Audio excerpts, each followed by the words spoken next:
మన ఆర్యవైశ్య సమారాధన గత 80-100 సంవత్సరాల మధ్య కూడా నిరాటంకంగా ప్రతి సంవత్సరం కూడా జరుగుతూ వస్తుందండి. అదొక ఆనవాయితీగా జరుగుతుంది. ఈ వన సమారాధనకు అన్ని పార్టీల వారిని వీరు వారు అని లేకుండా, తారతమ్యాలు లేకుండా, భేదాభిప్రాయం లేకుండా అన్ని పార్టీల పెద్దలను కూడా మనం ఇన్వైట్ చేస్తామండి. అందరూ కూడా వారు వచ్చి పార్టీ ఫీలింగ్ లేకుండా అందరూ కూడా సహకరిస్తారండి. మన ఆర్యవైశ్యుల యొక్క గొప్పతనం గురించి వారు చెబుతుంటే చాలా సంతోషంగా ఉంటుందండి.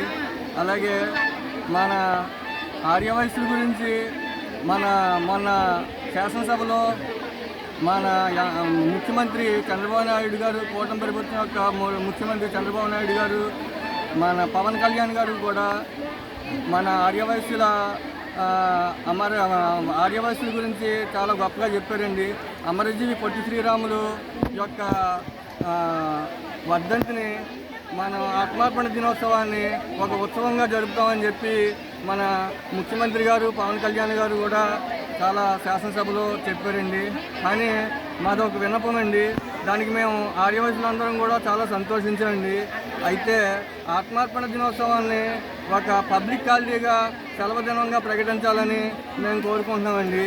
అమరజీవి పొట్టి శ్రీరాములు గారు ఆత్మార్పణ అంటే మామూలుగా జరగలేదండి. ఆయన 58 రోజులు నిరాహార దీక్ష చేసి ఆ నిరాహార దీక్షలో ఆయన యొక్క ప్రాణాలని త్యాగం చేశారండి. ప్రాణం అందరూ సమర్పిస్తారండి, కానీ ఆయన ప్రాణం మామూలుగా పోలేదండి. పురుగులు పట్టి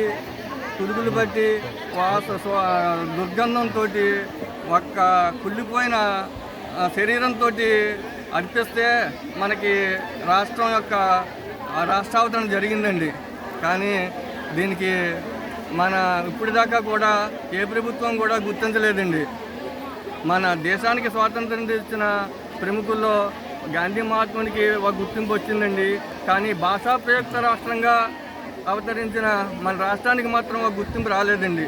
మన ఆర్యవైశ్యులకు ఒక గుర్తింపు రాలేదండి. కావున మన పొట్టి శ్రీరాముల యొక్క ఆత్మార్పణ దినోత్సవాన్ని ఒక పబ్లిక్ హాలిడేగా చేయాలని చెప్పి ఈ సందర్భంగా మన నాయకులందరికీ కూడా, మన ఆర్యవైశ్య ప్రముఖ నాయకులు అందరికీ కూడా విజ్ఞప్తి చేస్తూ దానికి అందరూ కృషి చేయాలని కోరుకుంటున్నామండి. వచ్చిన మీ అందరికీ కూడా ప్రత్యేక కృతజ్ఞతలు, ధన్యవాదాలు తెలుపుకుంటున్నామండి.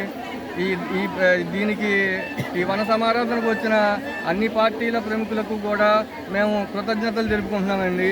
ఈ వన సమారాధన జరగడానికి సహకరించిన పెద్దలందరికీ, గ్రామస్తులకు, ఈ తోట ఇచ్చిన పెద్దలకు అందరికీ కూడా ఈ సందర్భంగా కృతజ్ఞతలు తెలుపుకుంటున్నామండి.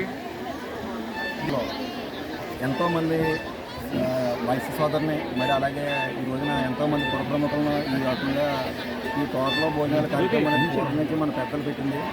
ఈ పెద్దలు దేనికి పెట్టారంటే చుట్టుపక్కల ఉన్న వైశ్యస్ అందరూ కూడా ఏదో ఒక టైంలో కలవాలని చెప్పి కార్తీక మాసంలో భోజనం చేసి చెట్టు కింద కూర్చొని పూజలు చేసుకోవడం అనేది పూర్వం నుంచి వచ్చిన మనకు ఆచారం. ఈ ఆచారాన్ని తూచా తప్పకుండా ఈ కాలంలో కూడా ఇంకా జరుగుతున్నాయంటే పల్లెటూరులోనే చెప్పుకోవచ్చు. అలాగే కూడా మన సంస్కృతి సాంప్రదాయాలు సరిపడక కూడా ఈ రోజు మనకి ఇక్కడ కోటలో కూడా చాలామంది వైశ్య సోదరులు కూడా ఎంతో కలకలాడుతూ కనబడుతున్నారు. అలాగే ఈ వైశ్య సోదరులు చేసుకునే దానికి ఎంతోమంది రాజకీయ ప్రముఖులు ఈ కార్యక్రమం ఇచ్చేయడానికి కూడా రాజకీయ నాయకులు కూడా హృదయపూర్వక ధన్యవాదాలు తెలుపుకుంటున్నాను. అలాగే మాకు ఎంతగానో ఎప్పుడు కూడా మా అధికారులను మమ్మల్ని ప్రోత్సహించే పాత్రికేయ మిత్రులందరూ కూడా హృదయపూర్వక ధన్యవాదాలు తెలుపుకుంటున్నాను. నమదు